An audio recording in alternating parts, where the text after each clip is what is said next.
अरे इससे खाली खाली नहीं मजा आती थी। कैसे में मजा आया? अब घुरो बंधारे करो घुरो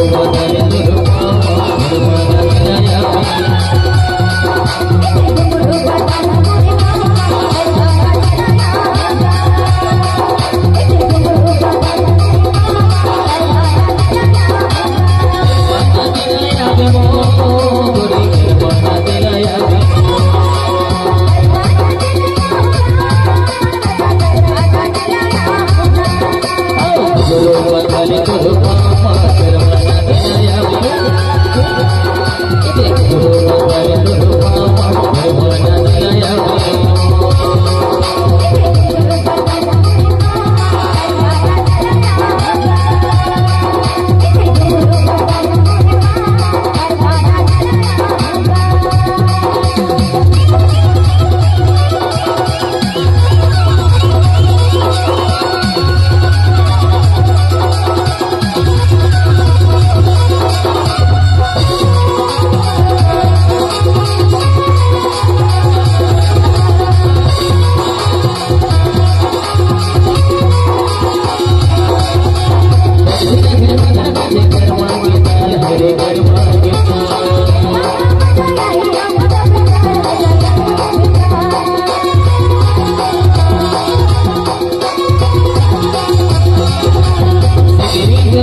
बताओ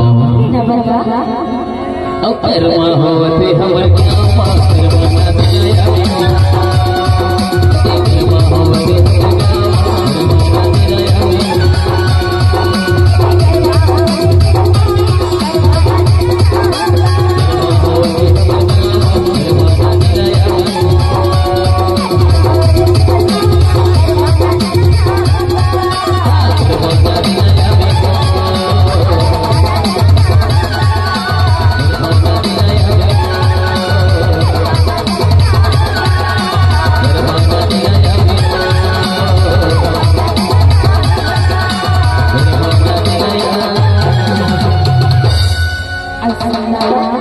अरे मला करमरच्या वर बोलावला संगीना तर महामंडळ संत करमरच्या वर जन्मला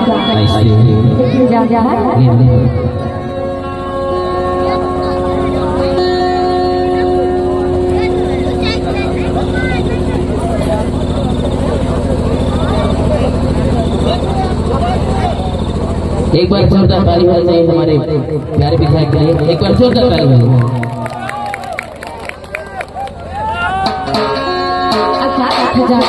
क्या कहते हैं?